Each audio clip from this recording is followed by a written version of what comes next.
我收过来一个铁疙瘩啊，但是嘞，吸的也是吸不住。哦，拿过来看看。不知道这是啥东西，你帮我看看，你帮我看看这是啥东西。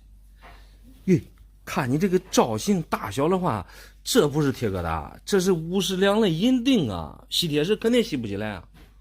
你帮我看看，这不赔钱就行啊。我收回来，我花180块钱收回来了。哦，从那个废品堆里挑出来了。哦，你这挑出来运气好啊！180块钱收回来了，确实是真不贵，相当于是51斤收回来了。而你这个定型状态来看还不错，除了定面你看有少许的流通痕迹之外，这绝对是捡个大漏。现在这种50两银锭可不便宜啊！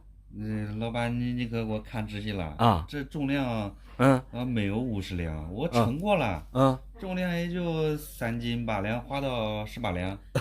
这重量算的区别很大，18两就是1900克。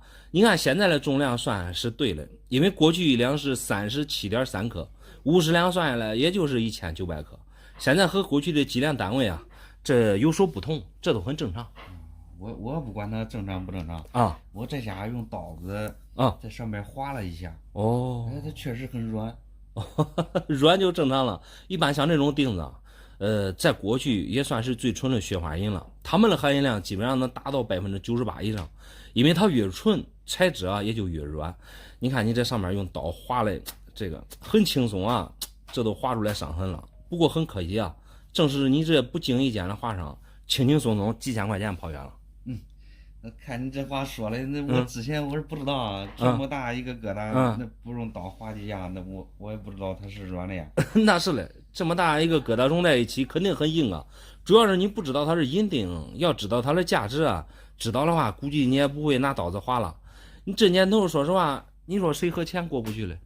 那被你说着了啊！我还以为买回来没人要，你帮我看看，能赚多少钱？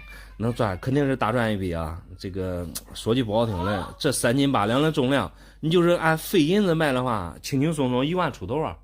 卖1万多？对，没想到，大赚一笔。那对，能卖1万多吗？对呀，我还真没想到还能大赚一笔。那何止只有区区的1万多了？你这个银锭啊，只是轻轻的用刀划了1两下而已，对于整个品相来说并无大碍，因为划伤也不深，可以啊，整体忽略不计。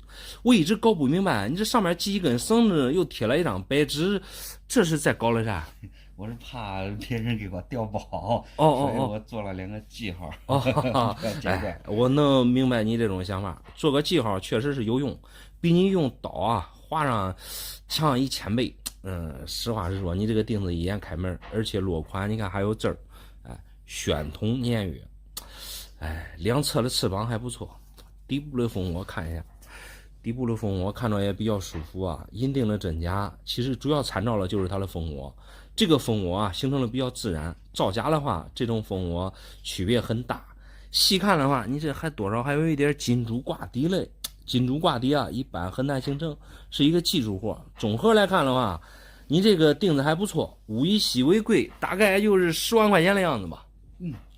要是能卖10万的话，那我这可是赚了好几百倍的利润啊！对，那当天卖给我，这老头绝对是烟花拿错了。你说的很对，人一天有3命，再加上年纪人是吧？年纪大了，老花眼，把这个银锭可能当铁疙瘩卖了。他要是知道自己把10万的银锭只卖了180块钱，说实话，你说他该有多伤心嘛？我看你也不是啥坏人，可以考虑给老人家送回去，说不定啊，他能多给你一些感谢费。那你说的对啊，我1分钱的感谢费也不要他的。你把这个东西还给我，我再抓紧时间给他送回去。对，你真是一个好人，你真是一个好人。这个真是一个好人，好人有好报。我去等一会儿给你搞点那个防撞塑料给你，省得你磕着摔着碰着再磕花了是吧？对，好吧。走。老板，听说银子涨价了啊！俺男朋友把他家里面祖传的佛像送给俺妈了。俺妈不信这个，你看能不能卖2-3万？想卖2-3万，因为现在的银子这都是按克算的呀。这老古董你可不能按克算啊。老古董倒是谈不上，因为你这个外边你看封了一个亚克力包装，你看盒子上标注的很清楚，纯银精品。这很明显，这是现在做出来的这个摆件而已。所以谈不上古董。既然恁男朋友送给恁妈的礼物和这个信仰有冲突的话，这盒子保存的非常完好，你再换个其他的不就行了吗？其实我感觉这不是啥古董，俺男朋友非得说祖传的。上个月我们已经分手了，那既然不是古董，那就砸了吧。砸了！哎呀，好好的东西你别搞破坏，听我一句劝。这盒子砸烂了，这完全没必要。你不砸烂的话，那咱俩谁知道能卖多少钱？小心一点，别立住手了。我慢慢来弄。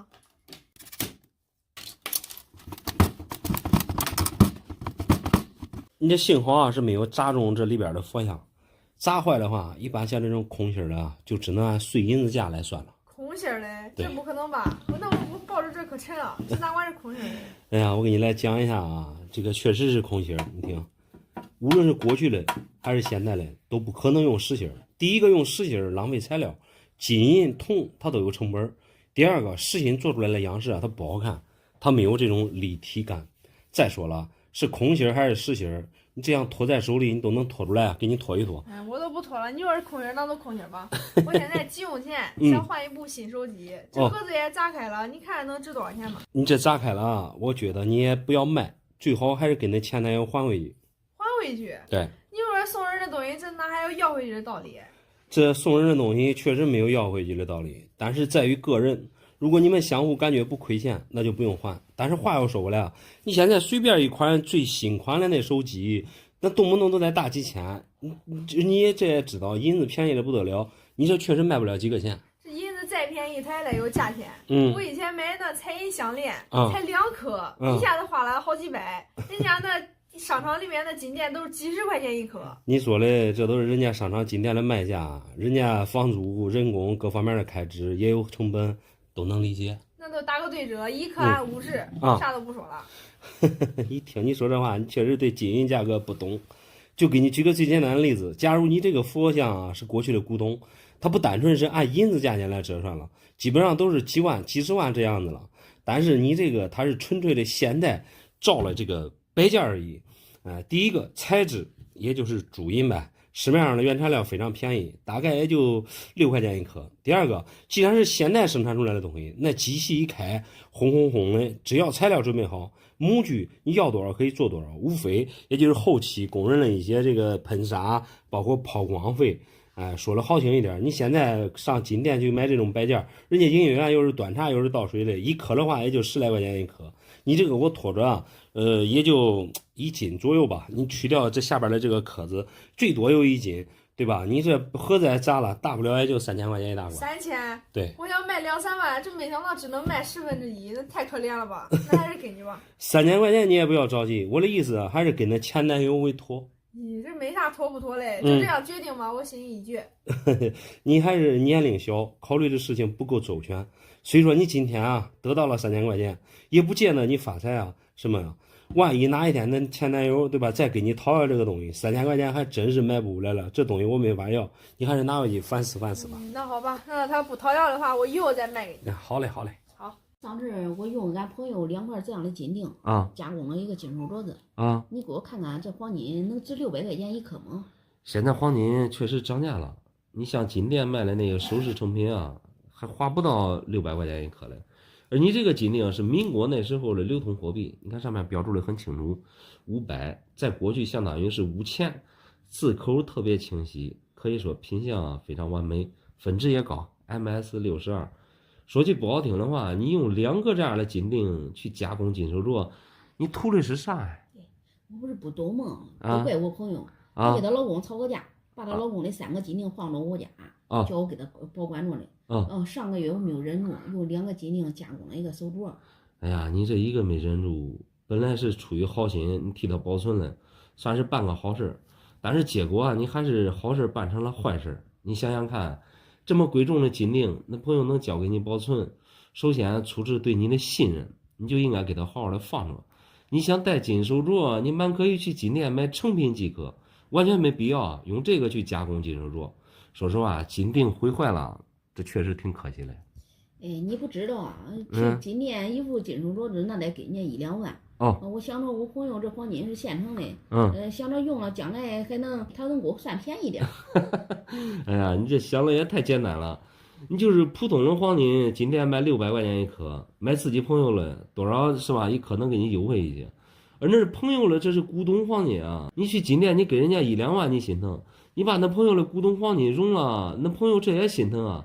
再说了，你去今天加工金属镯的时候，那打金师傅他就没提醒你说这金子毁了可惜吗？打金的师傅也说了，说这样的黄金毁了怪可惜的。对呀。当时我也是鬼迷心窍了。为了能戴上漂亮的手镯，直接给毁了，没想那也。现在没想到俺朋友一颗要我600，我不比豆儿还冤呢。哎，你确实挺冤的。如果真花到600一颗的话，你买成品黄金都没那么贵。哎，今天的黄金手镯也都500多块钱一颗呗。你这再加上之前的首饰加工费，你花到600好几了。你当时啊就应该听别人一句劝，不至于啊你今天弄成这样尴尬。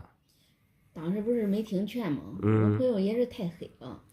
竟然一颗给我要600，你说这真能值600块钱吗？其实这也怨不得那朋友，人家让你替他保存一下而已，没想到你会私自做出毁坏。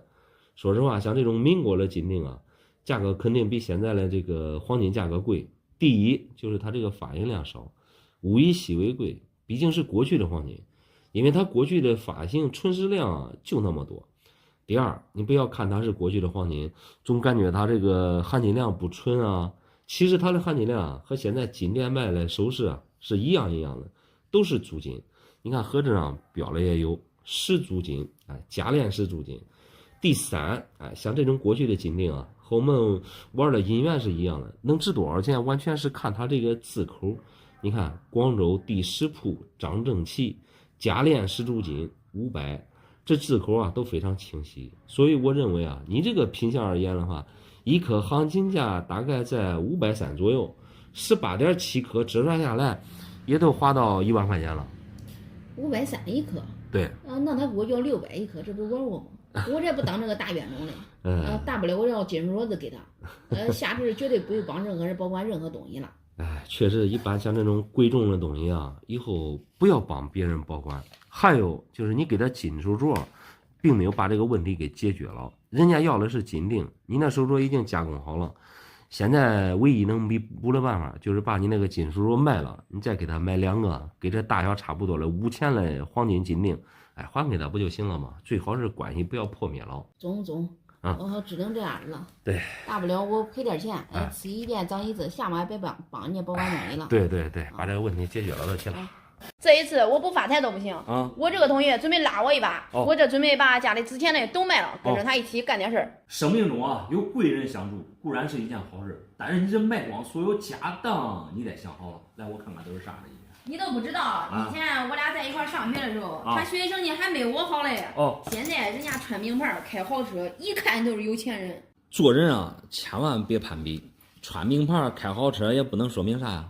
我看你这银元挺渣了呀，带盒不带盒的都有。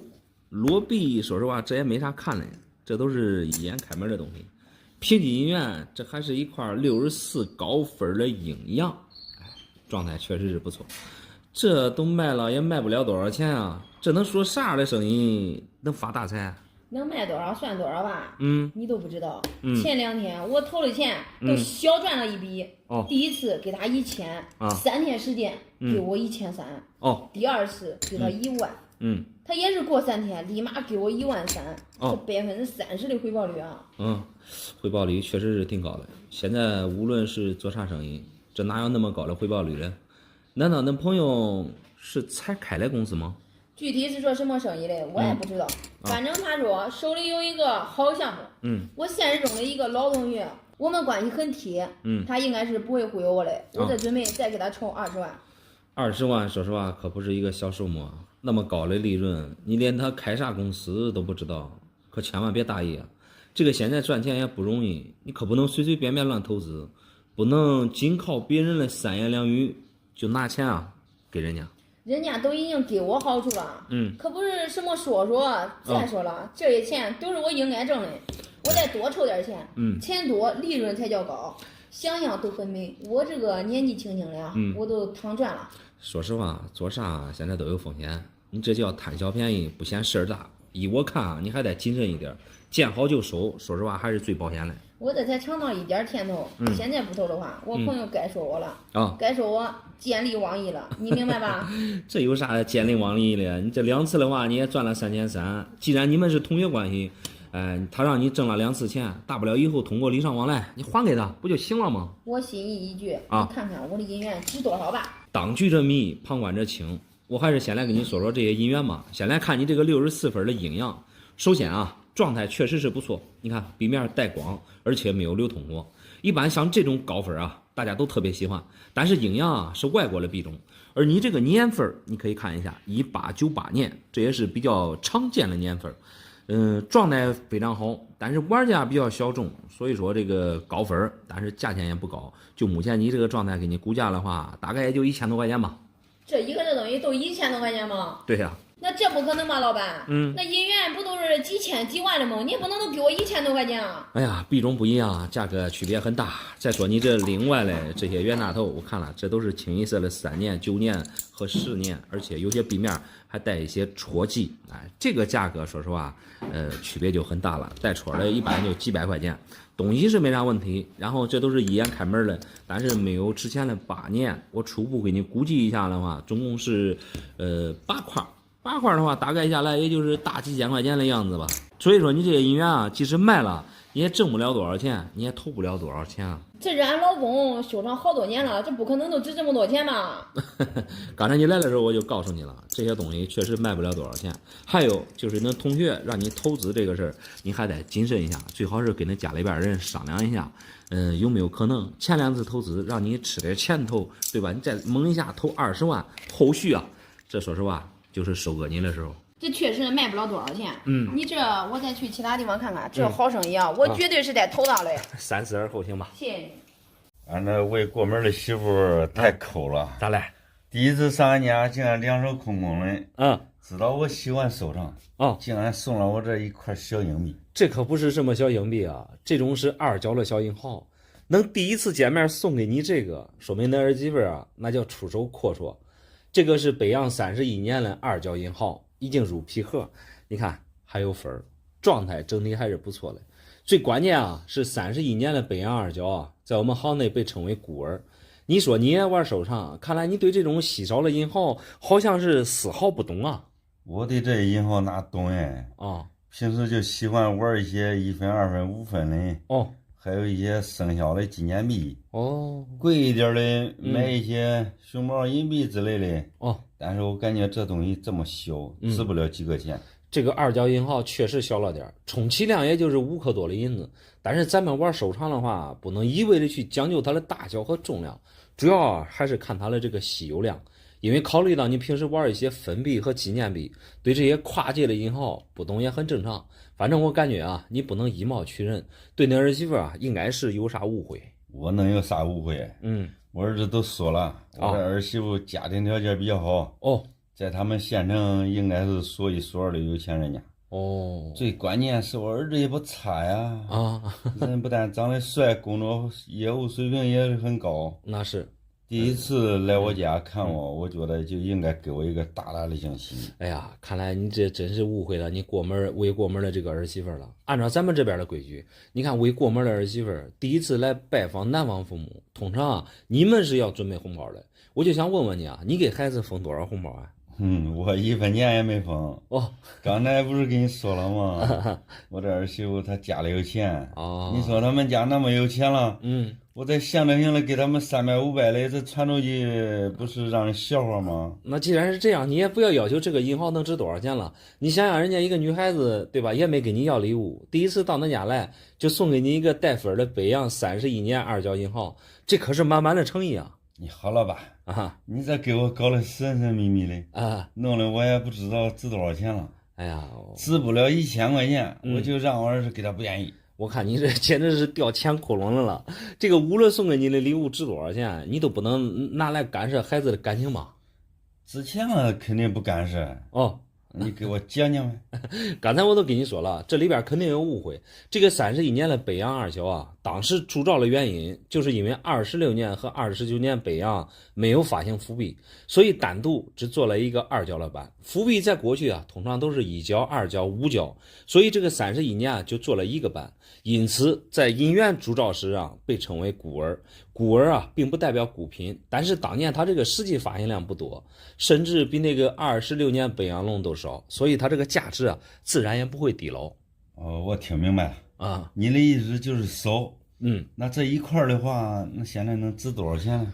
对呀，玩任何收藏都是物以稀为贵，主要是看它的存世量。这个存世量少，再加上你这个2角啊，你看还带分，XF40分，一般只要皮盒能给分，底板都不会差了。壁面虽然流通过，但是它这个龙鳞，你仔细看看，可以说是全龙鳞了。最主要是它这种原生态的包浆，属于单彩传世，味道可以说是无可挑剔。最主要的是啊，你这块壁虽然说小，但是它这个字口啊非常全，可想而知保存的是多么好吧。对，过多的话我也不多说了，就从你这个状态，我能给到你啊2万5、6，完全没啥问题。乖嘞，就这么大一点，2、3万了吗？对呀，这太令人不可思议了吧？对，人不可貌相，海水不可斗量嘛。像你刚才玩分币、玩纪念币之类的，不可能，对吧？都是同一个价，肯定也有便宜的，也有贵的。所以你这个银行状态不错，有时间啊，你还真得当面感谢感谢那儿媳妇了。差一点都误会了。不管怎么说吧，反正他家有钱啊，下次我暗示他再给我买几块。那行，恭喜你，恭喜你啊！俺家过去虽然说是大地主那个我那边只有这区区几百块银元这几年吃干净花净了剩下这一块你看值800块钱不值吧？说实话，现在谁家能拿出来几百块银元，那都不是一般的家庭。好歹你这靠几百块银元也白吃白喝几年了，你这个虽说是一块冤大头，但是细看的话，你看和普通的9年长得不一样，包括它背面的夹盒、字口，还有原像内齿，这一看就是典型的丝铸，壁面无伤无戳，老包浆老味道。这上来只要800，这要价确实很实在啊。我这个人还不算实在的啊！你不知道，俺家过去是这会儿都是有名的大地主过去一个镇上有几百亩地的是小地主俺家可是有几千亩地，那不得了。在家干活的长工都有几百人一个月给人家发工资都得好几百个银元记得以前我往外巡检俺太爷爷每次出入都是上千元往外巡很可惜他们给我留的太少了这还是再给我留几千块银元我这辈子吃个不愁了不像我现在花这个银元的钱还得出去打工那这么听你一讲啊，第一个就是那族长确实在过去挺有钱的，他们再有钱那都是过去的事了，一代人有一代人的活法。第二个就是你肝胆他们给你留的银元太少，以至于你现在一事无成，光靠卖银元为生也总不是长久之计。但是你拿过来的这块银元啊，张口只要800，只能说明啊你对板完全不懂。假如你这个普通的年份的冤大头啊，无伤无戳，它远远也不止800了。我真搞不懂啊！你之前卖出去那几百块银元是咋卖出去的？卖银元咱最起码不能贱卖，咱不能吃亏啊！肯定不能贱卖啊！因为上一次我出手还是去年了这么长时间了，我都摸不清行情了。去年这个时候行情还是不错的。我给你先来讲一下这个9年冤大头的板，像这种冤大头啊，和我们常见的天津板区别很大，我们行内称之为丝铸。丝铸啊，就是过去我们个人用纯手工刻出来的模具，然后用银子仿制了冤大头，私自做出来的银元。你可以通过它这个字体、原像、内齿，包括它背面的夹盒来自己区分。和常见的冤大头相比，各方面做工啊显得是比较粗糙。因为冤大头的模具是国外人用机器设计制造出来的，所以机器和人工啊这一做对比，就显得区别很大了。对，经你这么一说的话，我多少看出来了。我这个显上有点丑啊，对，是不是假币？假倒是不至于。在过去啊，丝铸的银元为认可，第一个就是做工比较差，第二个就是它含银量不高。因为以前啊，它是银本位，含银量高低直接决定了它的价值。好歹你这个品相还不错，个人看的话，含银量应该在70%银子左右。听你那么一说，看现在值700块钱不值，我5岁了。可能也是最后一块银元了。你不要有这种悲观情绪，像这种丝竹的银元啊，在过去确实是很不受欢迎，但是现在啊却完全不同了，因为收藏它讲究的是物以稀为贵。丝竹在过去它的发行量有限，现在的存世量更少，在袁大头里边啊，现在处于一种香饽饽的地位。而你这个品相整体来说也并不差，无伤无戳的状态，老包浆老味道。虽说银元整体看着有点丑，但是丑有丑的价格。目前我来估的话，4、5千块钱没啥问题。不会吧？你给他千看仔细了。我进入到袁大头，可从来没有说能上1000块钱一个的。没见过上几千一个的话，只能说明你不会看板。即使普通的大头啊，只要带板，价位肯定也不一样。像你这种家传几百块银元的主啊，平时你都靠它为生了，剩下这一块不起眼了，给你来个好板。希望你出手之后啊，你回去好好的找个稳定的工作，好好的开启你的新的生活。谢谢老板，我真没想到最后这一块银元还给我来个惊喜，谢谢你啊！没事没事。那你给我看一下，3年前朋友借给我5万块钱，在我这抵押了一个金锭和银元，现在他也还不上我钱了，这俩东西就是我的了。这个金锭看大小应该是5两左右了，字口比较清晰，落款是兰州永丰。注定的话，这重量明显有点偏差啊。另外一块银元，李鸿章1两双龙寿字币，这明显有点小一圈，这上面是包浆还是锈，看不清楚。5万块钱买这俩东西，你觉得是赚还是赔嘞？我肯定赚了。就说这个金锭吧，按现在黄金价格算，100克轻轻松松卖个5万多块钱没问题。对，现在黄金的价钱将近500一克了，100克5万块钱是绰绰有余，但是看样子你这还不是一般的黄金啊。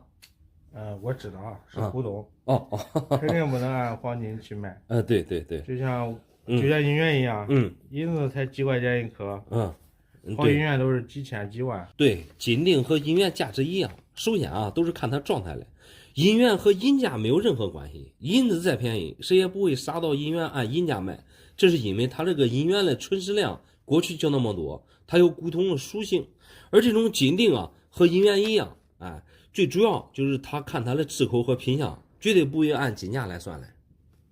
我朋友这个人也憨，这几年买个房子欠了一屁股债，手里连5万块钱都没有。如果你拿这两样东西对的话，那朋友100%巨亏。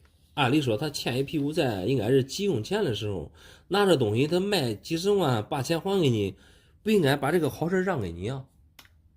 因为他憨呗。他准备抵押给我10年，我提前先来问问。我感觉你这个朋友不憨，反而是很聪明，在你这里拿出了5万，相当于是没有任何利息，而你们签了合同又是10年，10年后他到时候把东西拿走，再还你5万不就行了吗？关键是10年后我肯定不让他走，到手几十万我可不能让他飞。今天我先给他卖掉一个，庆祝一下。哎呀，你这俩我看哪一个都卖不掉。先说你这个银元吧，历史上就没有发行过李鸿章的银元，这个是属于典型的一兆币。上面你看写的是1两，1两过去是37.3克。第一个重量很明显不够，我这拖着也就10几克而已。第二个大小不标准，1两肯定比1元的大一圈，你这个是和常见的银元一样大。第三个材质它不是银的。银元首要的标准必须得是银子做了吧？你看你这上面，这都是锈啊！依我看，你这也都是假币一枚，分文不值。不可能，人家网上专家都给我说20万，到你这它变成假的了。真假的话，你这块银元咱都不过多来讨论了。再说另外这一块金锭嘛，首先说它的重量，你说的是100克左右，看你这个定型大小薄厚，这分明是过去5两的重量。过去1两37.3克，37.3乘以5，它的重量应该是在180多克，而你这个重量只足足差了一半，这是一个点。另外看字口，你看一下，它这是典型的电脑体。再看背面吧，你看这很明显，这有些地方都褪色了，还有车床车过的痕迹也特别明显。就单从这几个点来说吧，所以材质也不是黄金，只能说是赝品而已。哎，自然也没啥价值了。不可能，你这是比喻话说一大堆我看说的啥也不是。啥也不是。人家我家专家，我感觉也不是吃素的。家传古董，不可能会假。恁朋友说家传，他都是家传吗？谁家传的古董会是近代的嘞？网上的专家说价值几十万，他是几十万摆在你面前了吗？不要想着别人都是傻子。更不要听信别人的一面之词，能值多少钱啊？我建议你还是多找些专业人士问问，别弄得到头来竹篮打水一场空。对，我肯定会多问。对，我看你说的啥不是？再问问。老板，你看我这2万块钱给这个老厂家这边，是买了3块银元。我感觉这次能挣一笔。2万块钱买3块龙阳，这如果对的话，就单凭这个飞龙，你确实是捡大漏了。我都规划好了这次如能挣钱，我都准备弄个大本开开。你先不要激动，你这3块银元看你这个北洋，这是一眼开门的品相很一般。另外一个大清，这都已经评级入盒了，也是带酱菜包浆。唯独就是你这个飞龙，这看着不是太舒服。既然老厂家卖给你的话，咋可能便宜了？你看你也觉得便宜，对，我都感觉太便宜了直接我都没多想，把钱给人家我都扭头走了。主要是你这个飞龙无伤无戳，也没啥大壳，所以单听你买的价格上来说不太真实。主要他加了急用钱刚开始给我要10万，我看他确实着急卖，直接给他砍到2万。我不说你砍价砍的有多厉害，就单说一个老厂家，他要出手一块飞龙的话，张口要10万的价格也不对啊。你更何况2万都不到买了过来了，价格确实便宜，关键还是一块裸币，你竟然给他拿下了。裸币咋来？我是综合考虑的你看他这个大清，我都对比官网了，和官网一模模一样。对，这个大清确实没问题，100年酱菜包浆，你就是不对官网，这也是一眼开门的东西。